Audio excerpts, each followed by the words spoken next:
Uyg'urlikqa bog'langan utuq. Abduri Abduvali Ayub. Birinchi Uyg'ur deyilmas Uyg'urlar. Uyg'urlarning Turkiyadan 2018-2019 yillari Xitoyga yo'lga silinishi bir fojialik ahvol, nafratlik harakat, nomussiz qaror va insoniylikqa zid bir siyosiy savdo. Ammo har qitim bu masala o'tirg'i chiqqandan keyin bir qism oq ko'ngil kishilar, fidokor da'vogarlar Turkiya hukumatini va Turkiyadagi tashkilotlarni tanqid qiladi. Mushundaq fursatni kutib turgan Turkiyadagi siyosiy arboblar bir-biriga hujumni boshlaydi. Shu an ba'zi razil insonlar buni suiiste'mol qiladi. Masalaning ularga oydin taraflari xalq bilan o'rtoqlashilmaydi.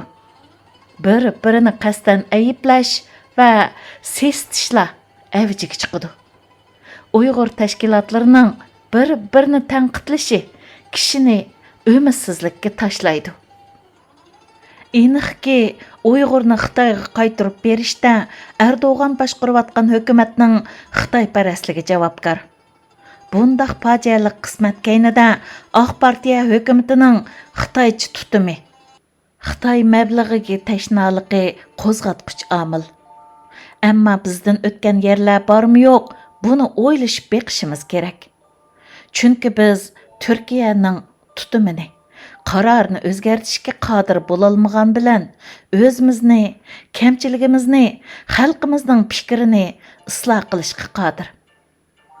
Uyg'ur nima uchun 2019-yili Turkiyadan Tojikistonga yo'lga silindi? Uyg'ur nima sababdan 2018-yili O'zbekistonga ketib qoldi? Shu yerlarga yo'llanishdagi sababini va shundoq Xitoyga yo'llanganlar haqida chilliqni qachon deymiz? Haqiqatni qo'rqmay qachon oshkorlaymiz? Nima uchun muhojiratda hammani Xitoy suiqasdi, Xitoy qo'rqinchi, Xitoy hilasi bilan tahlil qilib, ishchimizdan chiqqan, o'zimizdan o'tgan yerlarni o'ylashmaymiz? Dinga qarshi chiqdi degan qalpoqdan qo'rqimizmi? Uyg'urni so'kdi degan atoqdan ansiraymizmi? Bir Uyg'ur Suriyaga takror 2 qatim kirsa, 3-chi qatimda to'ylashqini tojik tursa, tutilganda o'zini Uyg'ur demagan tursa, tojik bilan tutilsa, tojik bo'lmay nima bo'ladi? Bir odam tutilib, o'zini o'zbek desa, dar haqiqat o'zbeklar bilan tutilgan tursa, so'roqda o'zini o'zbek degan tursa, o'zbek bo'lmay nima bo'ladi? Ularni O'zbekistonga va Tojikistonga qaytarmay, qayerga qaytardi? Tojikiston bilan O'zbekiston Xitoyning hamdami, sheriki, Shanxay hamkorlik tashkilotidagi hamtovoq do'sti tursa, davlatiga terrorlik tashkilotiga qatnashgan, shu sababdan Turkiyadan qaytarilgan Uyg'ur kelsa, Xitoyga sotmay qolamdi. Yuqorqi bayonlardan ma'lumki, O'zbekiston va Tojikistonga yo'lga silingan qarindoshlarning dastlabki so'roqqa tushganda o'zini Uyg'ur demaganligi Xitoyparast hukumatga bahona bo'lgan. Demakchi bo'lganimiz, qarindoshlarning Suriya, Turkiya chegarasida tutilganda, so'roqqa tushganda o'zini Uyg'ur demaganligi, deyilmaganligi o'zining putiga palti chapqandek ish bo'lgan. Nima uchun shundoq deydi? Chunki ular qabul qilgan diniy tushunchada Sharq Turkiston deyish vatanparastlik, ko'k bayroqni so'yish dindan chiqqanlik, o'zini Uyg'ur deyish qavmparastlik bo'ladi.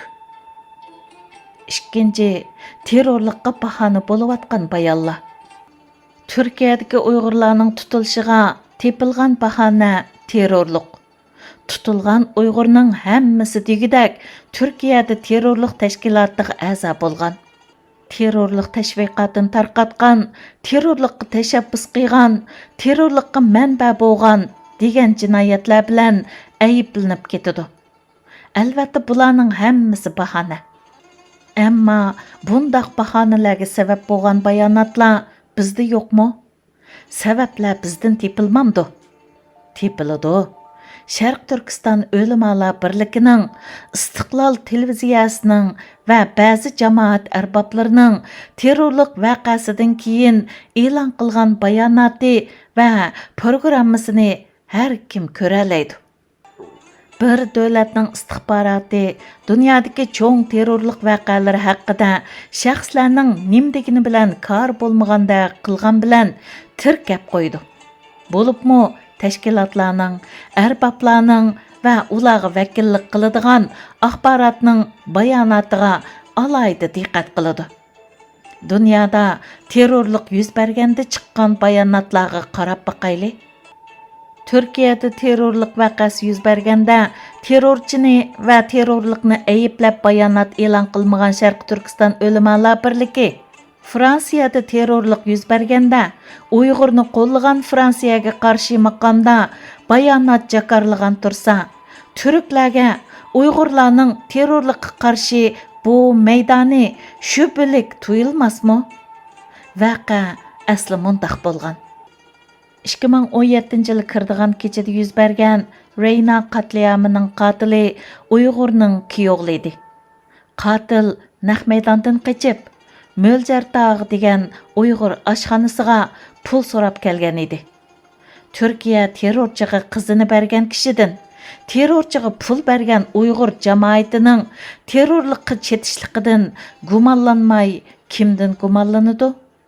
Bundaq chaqda Uyg'urning diniy tashkiloti bo'lgan Ölümalar Birligi terrorchilarga va terrorchilikqa nafrat bildirib bayonot e'lon qilishi kerak edi. 2020-yili oktyabrning 22 kuni Parijda fikrga pichoq bilan taqobil turadigan qotillik yuz berganda Uyg'urdan shu qatilning qurboni bo'lgan Uyg'urni Yevropada eng keskin qo'llayotgan Fransiyaga hesdoshlik qilish bayonoti emas, qotillikqa, terrorchilikqa nafratni islomga nafrat deb tushuntiradigan bayonot televiziya programmasi chiqdi. Bundaq bayonot bir Uyg'urdan, shaxsdan emas, Uyg'urning Istanbuldagi eng kuchlik va nupuzliq bir diniy tashkilotidan chiqdi. Turkiya istixboroti albatta buni selishtirdi. Xitoy istixborotimi Turkiya hukumatiga buni bahona qilib besim qiladi. Mushundaq ahvolda Turkiya Uyg'urni terrorchilikqa bog'lab shubhalanmay qandoq qilsin? Quyruq tutqizish degan mushundaq bo'ladi. Türkiyədəki istixbarat orqanları bundaq bayonotlarni Uyg'urlarning jamoat fikri deb arxivlashtirdi, saqlaydi. Xitoy istixbarotimi bundaq tepilmas paktni qo'ldan bermaydi. Türkiyədəki hökumətga sunub diqqətini qo'zg'aydi. Hökumət mushundaq Uyg'urlarni qaytarishga to'g'ri kelgan vaqtda bir fursat kelganda shu istixbarotlarni oldiga qo'yib o'ltirib qarab chiqdi va qarorini berdi. Uyg'urlarni terrorlikqa bog'lab tutishga to'g'ri kelganda bu paktlar ishga yaraydi. To'g'ri, har qanday tashkilotning o'zining tushunchisini qo'g'dash huquqi bor. Sharq Turkiston Ölümalar Birligi, Istiqlol televiziyasi va boshqa arboblarning o'zining diniy tushunchisi bo'yicha terrorlikqa har xil maydon tutish erkinligi bor. Әмма ularning vakillik qilayotgani Uyg'urlar bo'lg'achqa, shu tashkilot tutgan maydon Uyg'urlarga vakillik qilib qoladi va vaqti kelganda xalqning qo'lidagi ko'zirga aylanib qoladi. 3. Uyg'urlikqa tushgan shaklar. 2017 yilning o'ttirlaridan boshlab Turkiyada Uyg'urlarga uzun muddatlik iqomat berildigan bo'ldi. Bu bir g'amxo'rlik bo'lib, har yili sayohat iqomati elish majburiyatidagi tumanlagan Uyg'urni g'amdan xalos qiladigan bir siyosat edi. Bu siyosatda Uyg'urlar iqomat elish uchun 100 turana imtihoniga kirish talab qilindi. İmtihanni men va ayolimni berdik. Mən bu jarayonda Anqaradagi ko'chmanlar idorasidagi ma'murlar bilan mungdishib qoldim. Ba'zi Uyg'urlarning dunyoda kafir va musulmon deydigan ikki millat bor degan tushunchasi va Uyg'ur tarixi, madaniyati va san'ati haqidagi ma'lumotsizligi ularning iqomat elishiga to'sqin bo'pti. Turkiyada ba'zi Uyg'ur iqomat ololmadi.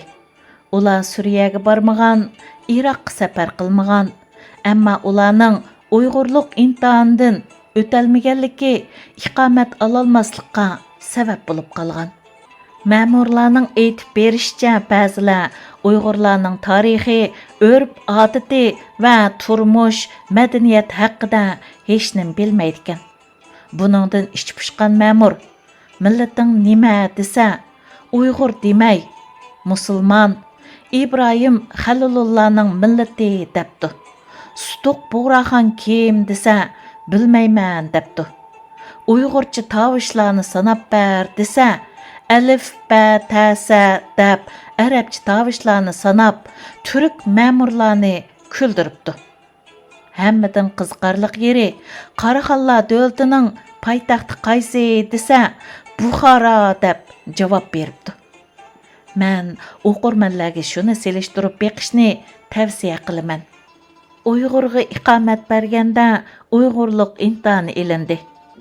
Nima uchun Turkiyada Aqsika turklarga puhrolik berganda turklik imtihoni ilinmadi? Bu bizning Uyg'urlik ro'yimizda shak bo'lganligi, kimligimizning muqimlashmay Turkiyani gumonga solganligi bo'lmay nima? Siz Uyg'urlikdan tangan bilan Turkiyada jinoyatchilik qilib tutilgan xalqlar o'zini Uyg'ur da'vatidi. Suriyadan yangan tojiklar, o'zbeklar, azariylar, chechenlar va turkmanlardan Istanbulda terrorchilikqa chetilib tutilganda o'zini Uyg'ur da'vatidi. Nima uchun? Bu yerda Uyg'urlikdan balqigan bir manfaat, bir qalqon mavjud emasmi? Qo'g'dinish ehtiyoji bo'lmasa, siz yaratmagan Uyg'urlikqa xalq xumarmikan? Men o'qirmanlardan yana shuni o'ylashib beqishni tavsiya qilaman. Qo'lingizdagi iqomatni Turkiya Uyg'ur deb bersa, siz iqomatni ilib bo'lgandan keyinla tog'larga safar qilib, o'zingizni heli Turkistonlik, heli Xurosonlik, heli O'rta Osiyolik deb yursangiz, Turkiya gumonlanmay qanday qiladi? Millatingizdan tinib, tog'da qurgan tashkilotingizni Turkiston jamoati, Xuroson xilofati, Turkiston partiyasi deb yursangiz, Turkiston degan Qozog'istondagi bir shahar tursa, Xuroson degan turk tarixchilarining nazarida hozirgi O'rta Osiyoni ko'z tutadigan tursa, sizni O'rta Osiyodagi bir jumhuriyatga yo'llab qutulmay yana qanday qiladi? Mana bu Uyg'urlar terrorlikqa chetilgan deb tutilgandan keyin uchirgan qismatlarga sabab bo'lgan yana bir omil. Uyg'urning kimligiga Turkiyada shak tushgan. Turkiyadagi har xil qarashdagi ma'murlarni shubhaga solgan masala Uyg'ur bo'lganlik sababli berilgan vatanidagi xo'rlanayotgan millionlagan Uyg'urning ko'z yoshlari va jonlari badillik kelgan iqomatni olgan kishilarning o'zining Uyg'urligini isbotlagudek tarix, madaniyat bilimlaridan bexabarligidir.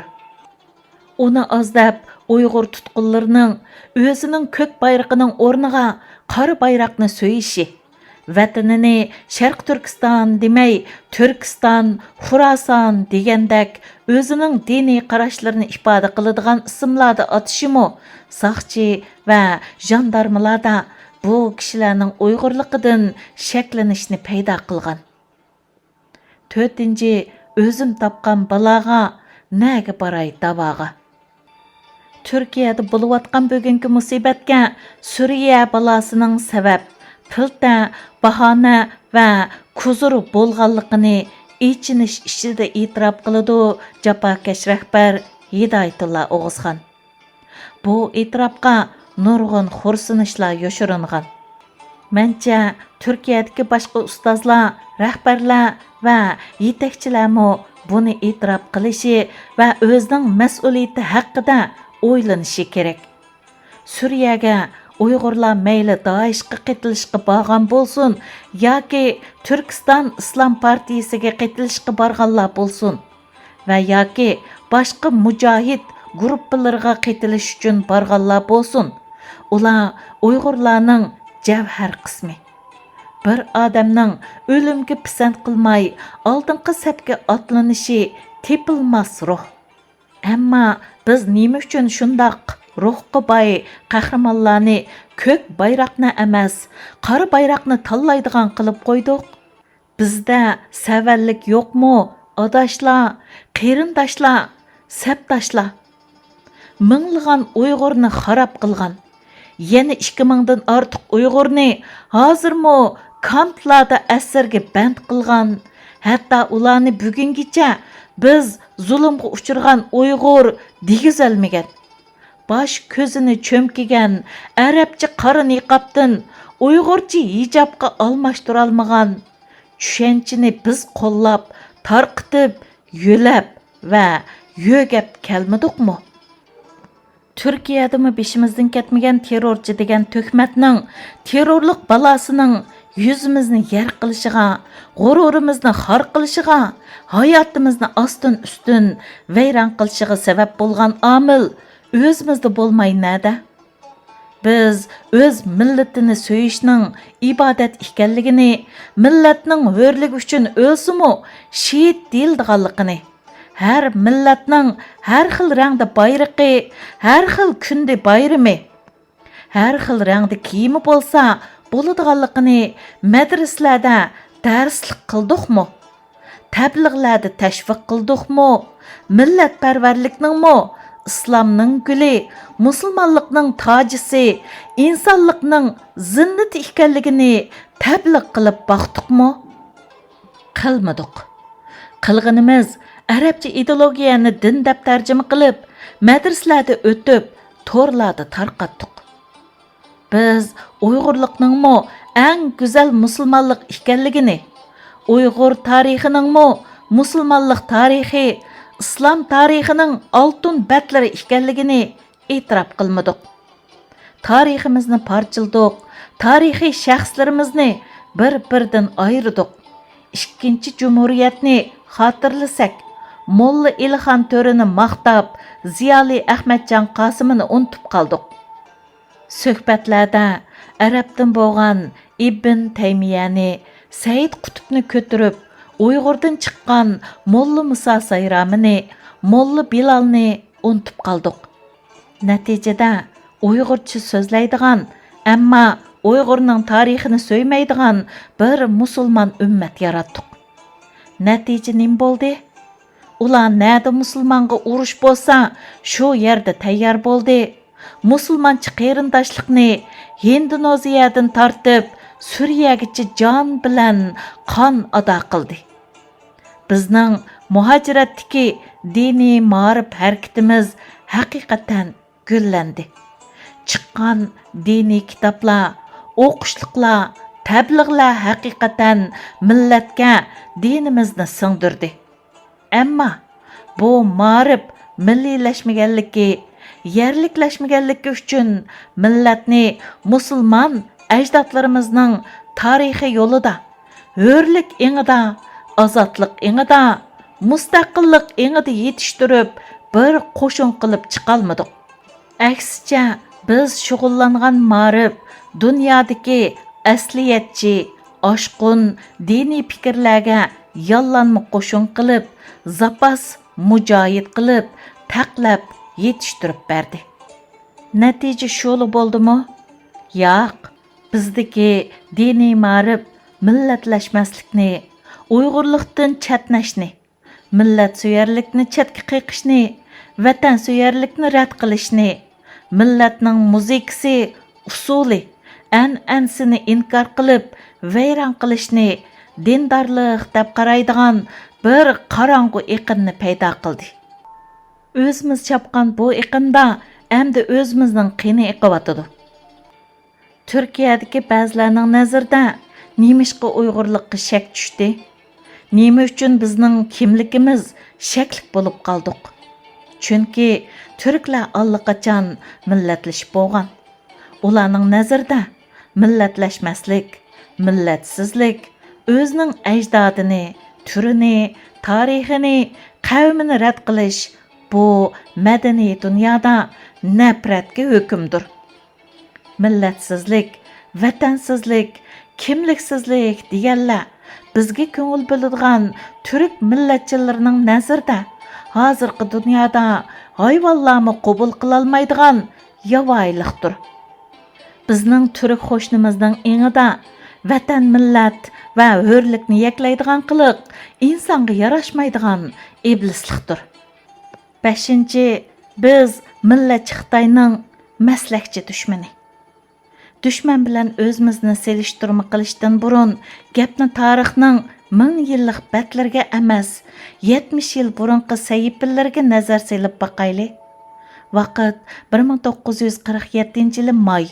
O'rin poytaxtimiz Urumchi, vakilimiz Ahmadjon Qosimi, Rahimjon Sabiraji, Obul Xayri To'ri ismli 3 sotsializmchi, mustaqilchi va Aysa Yusuf Alptekin, Mas'ud Sabri, Mamtimin Bug'ra ismli 3 muxtariyatchi pan-turkist. Bo'lgan vaqa shu. Gomindangchi Xitoyning vakili Jang Jijong pan-turkist 3 apandini yo'lab, ularga huquqni berib, Mas'ud apandini bosh rais qilib qo'yib, Xitoyga qaytib ketdi. Shimoldagi 3 viloyat va janubdagi 7 viloyat butunlay 2 maslakdagi Uyg'urning qo'liga qoldi.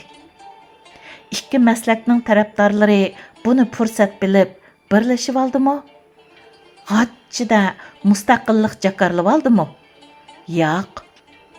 2 guruh ideya to'qinishi qildi. Vah tarix, ular vatanni Xitoydan talashmadi.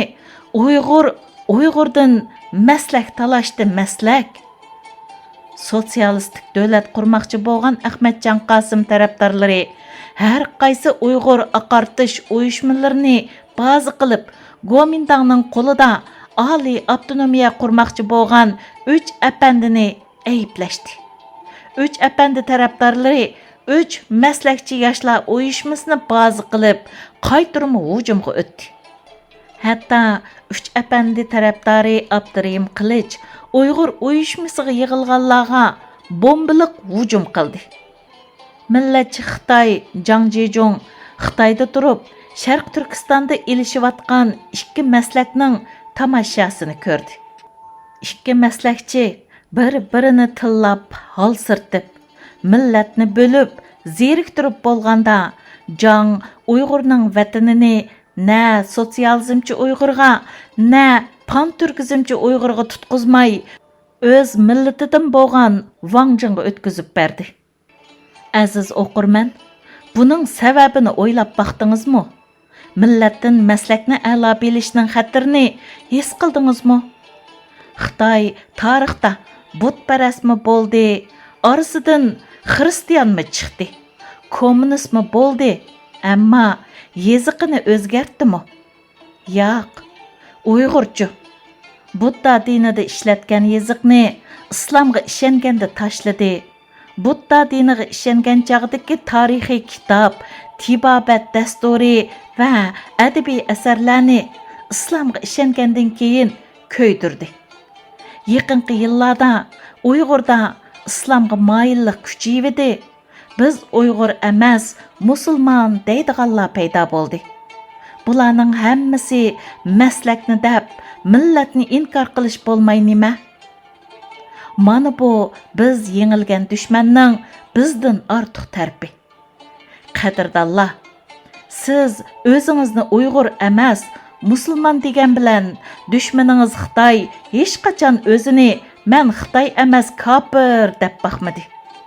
Qadrlik Uyg'urim, siz qaroringizni maslikingiz bo'yicha aqidangizga uyg'un chiqargan chig'ingizda Xitoy qarorini öz milletining manfaati bo'yicha chiqardi. Bizning rahbarlar maslaklari sabablik bir-biriga dushman bo'lganda, bir-biriga hujum qilganda Xitoy rahbarlar millatning cho'tini so'qdi. Xitoy rahbarlar masalani maslikiga uyg'un shaklda emas, millatga uyg'un shaklda hal qildi. Uyg'urni mag'lub qilishda masliki talab qilgan qarorini emas, millatning istiqboli talab qilgan tarixiy qarorni chiqardi. Bizning bugungi qismatimiz tarixdagi mag'lubiyatning oqibati. Bir millat yana bir millatga yengilgan bo'lsa, yengib olg'uchidan nafratlangandan boshqa o'zi bilan o'zgini o'bdan selishtirib baqquliq. Xitoy tarixda butparastlikni tanladi. Hozirmi bir qismi butchi. Ammo Xitoylar o'zini kimligini inkor qilib, Xitoylikdan tandimi? Xitoy butqa ishandiq deb muzikasidan, usulidan, urf odatidan, al nag'ma, changchilisidan voz kechdimi? Kommunizmga ishangan Xitoy tarixdagi millatchi qahramonlardan Yöfini ko'ngzichi deb o'ch ko'rdimi? Kommunist Xitoy bilan Gomindangchi Xitoy Uyg'urni qul qilishda tarixda qandoq birlashaladi? Ularni tarixda bizga qarshi birlashtirgani dinmi, partiyami, ideyami? Yo'q. Ularni birlashtirgan omil bizda to'tiya bo'layotgan milliy ongdir. Bu Xitoylik ong. Xitoycha aqida, Xitoycha uyushqoqlikda ifodalangan milliy manfaat, millatchilik bo'lmay nima? 1997-yildagi G'o'lji inqilobidan keyin yuzlagan jon pido Uyg'ur chet ellarga chiqib, qurolliq kurashga atlandi. Uyg'urning namozliqimi, namozsizlarimi O'rta Osiyoda qo'liga qurol oldi. Vatanda Uyg'urlar har qaysi viloyatlarda qurolliq kurashga tayyorlandi. Ammo bu ulug' muqaddas hal qilg'uchi harakat dastlab dinchi va millatchi ikki parcha bo'ldi. Keyin dinchimi necha pari bo'lib tarilib ketdi. Uyg'ur yana maslak talishib ikkiga parchalandi. Tarixdagi xatolik yana takrorlandi. Xitoy Jiang Jejung 1947-yillarda Uyg'urning maslak jidiliga qandaq tomoshabin bo'lgan bo'lsa, Xitoy Jiang Zemin 1997-yillarda Uyg'urning maslak jidiliga yana bir qatim huzurlanib tomoshabin bo'ldi. Eng ichinarliq yeri shu, tarixning tirik shohidlari bugunmi ya tövbe qilib qurban bergan Uyg'urga hisob bergan yo'q, yoki tomosha ko'rgan Xitoydan hisob elishda birlashgan bir maydonga kelgan yo'q. 6. Bir boshqa ikki tumoq. Hammaylar Amerikaning bizni Xitoydagi musulmonlar, musulmon osonliqlar, Şinjandagi musulmonlar deyishlariga ta'jublanamiz. Daim Amerika Mo'ng'ullarni Mo'ng'ul deydi, Tibetni Tibet deydi. Nemishqa Uyg'urga kelganda Uyg'urlar demay, Uyg'ur musulmon deydi. Agar cho'qim dinini qo'shish zarur bo'lsa, Tibetga kelganda Tibet buddist demaydi. Tibetli deb ishiltidi deb og'irnimiz. Menmi bu masala haqida izlanib baqqan. Mening yaqinda bir qancha nopozliq shaxslardan egilishimcha, buningda bir qancha sabab bor ekan. Ularning ichida mavzuyimiz bilan munosabatli bo'lgani, biri ular Uyg'urlarda o'zini Uyg'ur emas, musulmon deb qaraydigan tumanlagan kishilarning borligidan xabardor ekan. Yana biri Amerikada bir qism tadqiqotchilar Uyg'urlarni texi to'liq Uyg'urlashib bo'lolmagan, turkiy tilda so'zlaydigan musulmonlar deb qaraydi ekan. Uyg'urga musulmonning qo'shilishidagi siyosiy sabablar biri ba'zi Uyg'urlarning shundoq deyishga amroqligidan hurmatlash uchun ekan. Yana biri Amerika Uyg'urlarda o'zini Uyg'ur deb qaramaydigan tashkilot va guruhlarning qarashlariga hurmat qilishni xohlaydi ekan. Amerika o'zini Uyg'urning da'vogarlari deb qaraydigan Dunyo Uyg'ur qurultiyi tipidagi tashkilotlarning vakillik salohiyatini qandoq e'tirof qilsa, o'zini musulmon deb qaraydigan, Uyg'ur deb qaramaydigan, ko'k bayroqni e'tirof qilmaydigan Turkiston Islom partiyasiga o'xshash tashkilotlarning vakillik salohiyatini yaklashni xohlamaydi ekan. Tibetlarda bayroq bir, millat bir, milliy ong bir ekan. Uyg'urda Tibetning davosiga havas qiladiganlar xeyli ko'p. Tibetlarda barpo qilingan demokratik tuzum, ko'p partiyalik demokratik ong xeyli nurg'un kishilarni jalb qiladi. Bizning bu jalbkor qo'shnimizdan o'rganadigan yerimizning eng muhimi kimlikning birligini, manfaatni va istiqbolini shart qilgan ideyaning ko'p xilligi emasmi? Uyg'urlar bir kimlikni ikkiga parchalab, bir millatni ikki nomda atab, bir boshqa ikki tumoqni tang kiyib dunyoning sahnasiga chiqsa, qandoqmi yarashtirib yashag'ili bo'ladi? Hamma odamning go'ri ayrim tursa, Xudoga berdigan hisobni shaxs berdigan tursa, nemishqa xususiy kishilik bo'lgan musulmonlikni millatning kimligi bo'lgan Uyg'urlik bilan zidlashtirib yuriydi. Uyg'urlik bir millatning kimligi, musulmonlik shu millat a'zolarining dinni tanlashi. Dunyoda musulmon deb millat yo'q, ammo islomga ishonadigan har xil millatlardan bo'lgan 2 milliardga yaqin inson bor. Dunyoda turklar qachon o'zini turk musulmonlari deb atab ketdi? Qaysi davlat rahbari turklarni turk musulmonlari deb ataydi? Tibet deb atalgan millatga havas qilgan. Xitoy degan millatning hujumiga uchrayotganligini 2 milliard musulmon inson emas, Uyg'ur atliq bir millat. Shunga bir kimlikning yuragini ayirib, yana bir kimlik yasab, ikki qilib olganning hech bir ahamiyati yo'q. Bir boshqa ikki tumoqni tangli kiyishga bo'lmagandek, bir millatning kimligini parchalab, ikki kimlikka yetaklash, ikki nom bilan atash behojat. Musulmonlik madaniyatimizning xurchi tuzi bo'lsa, Uyg'urligimiz uning qazini pishib oshga aylangan holatidir. Xuddi tamoqni xurush degili, tamoqdan xurishni ayirib, tamoq qilib yegili bo'lmagandek, tamoqnimi xurushning ismi bilan atig'ili bo'lmaydi. Shunga biz tuz selib, guruch va undan necha xil tamoq qilgan bilan hech birini tuz, un yoki guruch deb atamaymiz. 7. Millatni yo'qotmoqchi bo'lg'uchilarning siri. Bugungi dunyo musulmon va kafir deb ikkili millat bo'lgan g'oyib dunyo emas.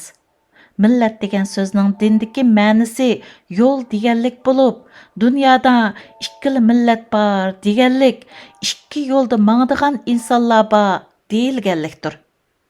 Qur'onda deyilgan bu oyat izchil to'g'ri tushunilgan.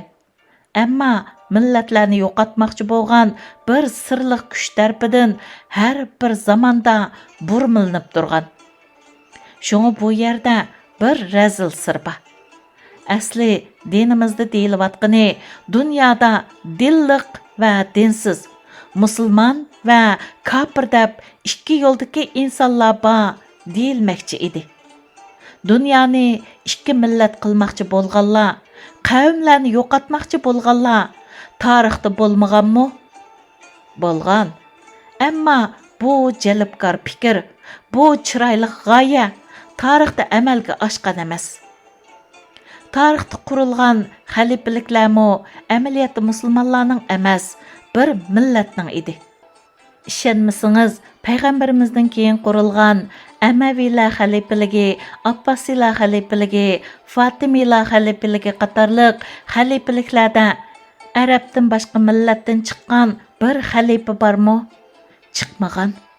Turklar xalifalikni arablardan tortib olganda ummatchilikni targ'ib qilgan. Lekin turkdan boshqa millatga xalifalik tekkanmi? Yo'q. Turklar o'zidan boshqa hech bir millatni xalifa qilib tiklab boqqan emas. Faqatla turklar millatlarni birlashtirib, o'zini qo'g'dash uchun shundoq bir ideyaga ehtiyojliq bo'lgan. Tarixda bo'lgan bu millatchilik bugun yo'qolib ketdimi? Bugungi dunyoda ingliz tillik Amerika, Angliya, Kanada, Avstraliya qatorliq ellarning xalqaroliq ishlarda o'xshash maydon tutishi, buningga german tilliklarning va fransuz tilliklarning doim boshqacha maydon tutishi millatchilik bo'lmay nima? Millatchilik yo'qolmadi. Faqat ba'zi millatlarning sarxillari dunyoga ta'sir ko'rsatish, ta'sirini saqlab qolish uchun ba'zi vositalarni qo'llanib, ideyalarni yoritib kelyotidi. Bugungi dunyoda millatchilikka qarshida ko'ringan millatlarning olim, ulamo va ustozlari amaliyotda imperiyachilardir. İnsanlar allaqachon imperiyalardan qutulib, millatlarga ayrilib, milliy davlatlarni qurib bo'ldi. Imperiyachilikning mevasi bo'lgan ummatchilik, pan-turkizm, slaviyanchilik, pan-arabchilik qatorliq siyosiy ideologiyalar allaqachon tarixga aylandi. Ammo ba'zi millatlarning imperiya tushi yilmi davom qilyotidi. Bo'libmi arablarning dunyoviy imperiya qurish tushi to'xtamay taraqqiyot holatida turib keldi. Bugungi ummatchilikning nishoni bo'lgan xalifalik qurish, dunyoda doim yagona islom davlati qurish tashabbuslari amaliyotda dinni qalqon qilgan arab imperiyachilikning islomlashgan shakli va ifodasi. Arablarni harakatga keltiradigan omil din. Arablarning atrofiga barliq musulmonlarni to'plab, dunyoga xiris qilishga yagona ko'zurmu din. Shunga aqlliq arab olimlari xuddi bugungi dunyoda o'zining tarixda qozongan zafarlarini arab xalifalikni asliga keltirish uchun to'xtamay dinga o'ralgan ideyalarni ishlab chiqarib, o'zining dunyoga ta'sir ko'rsatish tushini ko'ryotidi. Ularning musulmon va kafir deb ikki millat degini, arablar va arab emaslar deb ikki millat bor deganidir. Imperiyachi arablar, ulamolar, ustozlar nazarda musulmon degan arab deganlik, musulmonlikning eng mukammal shakli arab bo'lib ketishdir. Ularning yaratmoqchi bo'lgani arabcha bo'lmagan har qanday madaniyatni kafirga, tag'utga chiqarib, yo'q qilib, dunyoni yolg'iz so'raydigan arab imperiyasini qayta qurib chiqishdir.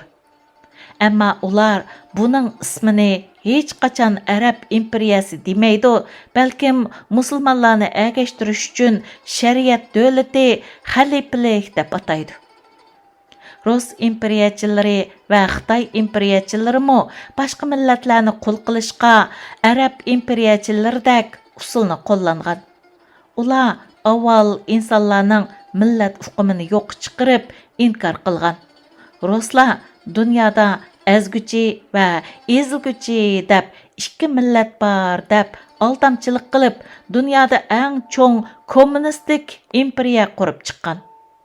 Xitoylarmi dunyoda baylar va namratlar deb ikki sinf bor deb avval Uyg'ur millatchi zotlarni, Uyg'uriston qurimiz degan rahbarlarni sinfiy dushmanga chiqarib yo'qotdi. Ondan xalqimizni aldab, baylarni bulab, kambag'allarga tarqitib, ondan unimi tortib olib, oshxona qurib, doshqozonga muhtoj qilib qo'yg'iniga o'xshaydi. Mana hozir shu Xitoy atkash ko'tarib kelib qurgan yolg'on kambag'allar imperiyasidan qutulolmay bu musibatni chekib yuribmiz. Xitoyning Uyg'ur ichidagi millatchilarni sinfiy dushman degini, Rusning O'rta Osiyodagi millatlarning sarxillarini sinfiy dushman deyishi bilan arab imperiyachilarining o'z idisiga qarshi chiquvchilarni diniy dushman deyishida hech bir farq yo'q. Millatni inkor qiladigan, millatlarni eritib etmekçi bolğan imperiyachi kuchlar Arablardan başqa bir qancha millat qaldı. Ularning biri Rossiya, yana biri Xitoy. Xitoy va Rus imperiyasining yo'qolishi tarixning muqarrar talabi. Ammo imperiyani yiqitadigan omil millatlarning millatchilik bilan qurollanib, hurlik bayrog'i atrofiga uyushib, o'zini qutqizishga atlanishidir. Şoňa Xitoylar va Ruslar dunyodagi milliy mustaqillikning jo'sh urushiga, demokratiyaga, millatchilik fikriga o'shmanlik qilib, ummatchilikni astirtdan qo'llab, maxfiy yantayoq bo'layotdi. Mana bu Xitoylar va Ruslarning Arab mustabidlari bilan nima uchun bunchalik apaq-chapaq bo'lib ketishining siri. Chunki ular millatlarning hurligiga o'ch, dunyoning mustaqillik sadosi, kurashlari va da'volari bilan uyg'onib ketishiga qarshi. Arab, Xitoy va O'risdan iborat bu 3 millatning sarxillari, ideya yaratgan shaxslari va ustozlari to'xtamay millatchilikni so'kidi. Chunki hurlik, demokratiya va millatchilik tashabbusi bu 3 imperiyachi millatning chanqilidagi millatlarni hurlikka yetaklaydi. Ularning imperiya tushini barbod qiladi. 8. Biz cho'qim g'alaba qilamiz. Biz Uyg'urlar cho'qim g'alaba qilamiz. G'albaning asosi Uyg'urlikqa qaytishdir. Bizning g'albimiz shaxsiy sifatimizda maslikimiz, mashrifimiz, mafkurimiz nima bo'lsa bo'lsin Uyg'urning mavjudlik masalasida murassasiz bo'lish, maydoni mustahkam bo'lish va bir tan, bir jon bo'lishni amalda ko'rsatish bilan yo'riqlikqa chiqadi.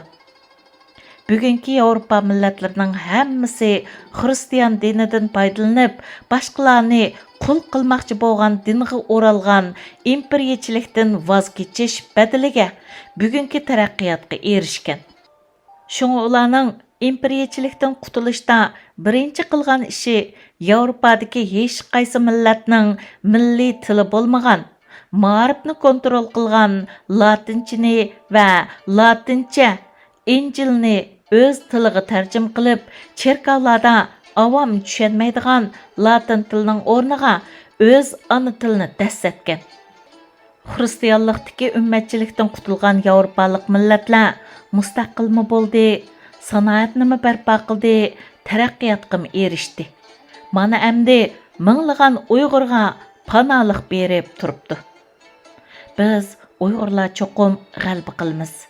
Ammo bizning g'albimiz rahbarlarimizning har vaqt qo'rqmay, tamtirmay, har qandaq maslak, mafkura va ideyaning tizginiga tushmay, murassa qilmay, o'zining milliy maydonida, Uyg'urlik mavqesida hamdam, hamkor va hamnafas bo'lishiga, bir safda turishiga bog'liq.